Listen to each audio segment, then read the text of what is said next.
welcome back. We missed you. Well, hey, it's great to be back and on Zoom. I know. Tell us why the Humane Society created National Animal Shelter Appreciation Week, and what's the week-long celebration about? Well, working in an animal shelter is a very, very hard job. It's an emotionally taxing job. It's one where most of the shelter workers aren't paid a lot of money. And we wanted to show appreciation for the shelters and the people that work in the shelters. I remember when I was about 20 or 21 going and spending some time volunteering in a shelter, just walking the dogs and, helping clean kennels and things like that. And it's hard work. People are going in and doing that every day, and God bless them, because someone needs to take care of those animals. A shelter is kind of like the heart of where you can get information, for just local things that go on in terms of animals in your community. Wouldn't you agree? Absolutely. And adopting an animal, that's a big part of it for sure. But you mentioned that it's a place where people can go for information. So there's a lot more services that are provided. Some shelters have pet food banks for families in need. Some work to provide low-cost services for underserved communities so that dogs can get vaccinated or spayed and neutered at an affordable price. There's a lot that happens in animal shelters, and there's a lot of reasons that they're necessary and deserve our support. Where can we learn more about our local shelters in our area? Well, visit. If it's a local shelter in your area, go to the shelter. You might decide that you want to do some volunteering, or maybe you don't want to do volunteering, but you want to support them. And a lot of animal shelters will have events throughout the year where you can go and become a part of this community. There's just a million different things that people can do. I was thinking about different things that people can do to support their shelters. There's the obvious things like donating money to help them out, or fostering dogs, or adopting dogs. And then there's other things like let's say, for example, someone has carpentry skills and they need carpentry work, or someone has some other sort of skill that they could benefit from having some, I don't know if pro bono is the term we would use in these particular trades, but there's just so many things that people can do. And it just requires just going down there and saying hello. Obviously, shelters need money, right? We know that. And I think any donation is fine, even if it's $5, right? And maybe think about some of the shelters that are out a little further into the more rural areas. Mm-hmm. So, for example, I live in the Washington, D.C. metropolitan region, and we've got a lot of really great shelters up here, whether it's Humane Rescue Alliance in Washington, D.C., or the Montgomery County Humane Society, so on and so forth. Well, I went out to the eastern shore of Maryland to visit an animal shelter that had taken in about 40 German Shepherds from a puppy mill that had been raided by the sheriff's department.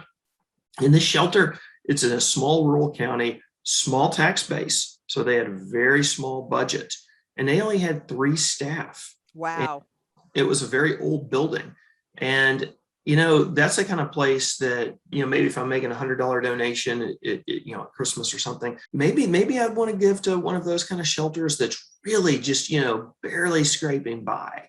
And so you don't have to go very far to find one like that. And, so we've got to help the dogs in all the communities. Anything that you could do, or even your old toys or bowls that you have at your house, if you think you're going to get new ones, don't throw them out. Donate to a local shelter. So we had adopted a little puppy who was at a shelter in Texas, and she came up through a transport, and we adopted her from a rescue in Northern Virginia. So we had gotten a playpen for her and pee pads and all that kind of stuff. And when she grew out of needing that, we still had that new pen, probably 75 to 100 of these pee pads and other puppy things that she didn't want anymore. Clothes that didn't fit her, for example, because we adopted her in October. So we went into the wintertime and, had some warm weather sweaters and things like that.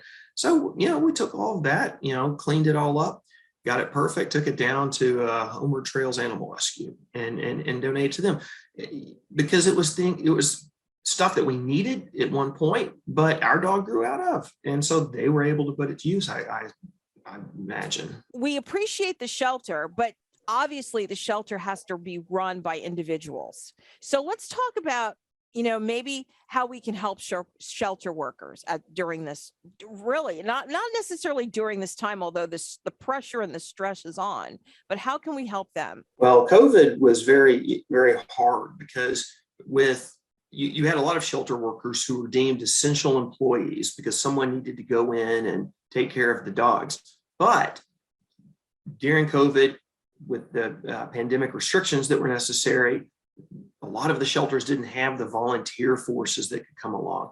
So you take a job that's already difficult, long hours, and then you take away the volunteer force, and it just becomes that much harder. Now, of course, now we're at a point where a lot of shelters are able to put their volunteer programs back together and get some help in there.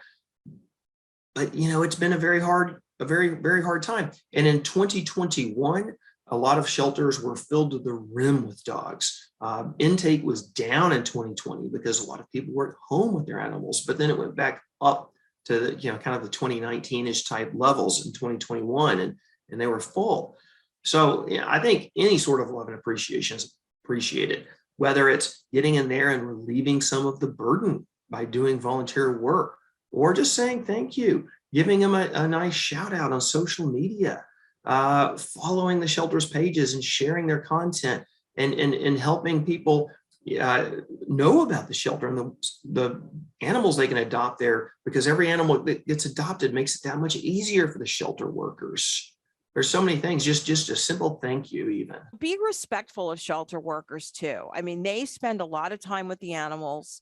They know the animals. The animals, for the most part, have been profiled so that they know what is the best home for that animal, or they come pretty close to determining that. Don't necessarily disagree with them. If they say this dog is not appropriate for kids, no matter how cute or small he is, he's probably not right for kids, right? Yeah, that's one. You definitely don't argue with them on that one. If they say that, then take their word for it. Donate to your local shelter. But you know what? Yeah. Think about donating some gift cards to shelter workers. I think that's always a nice gift this time of the year, and show your love for your local shelter. Well, John, thank you so much for joining us today. But before you go, give us the Humane Society website. It's very easy. humanesociety.org. It's that simple, just humanesociety.org. Thank you. Thanks for viewing our content on Pet Buzz Plus.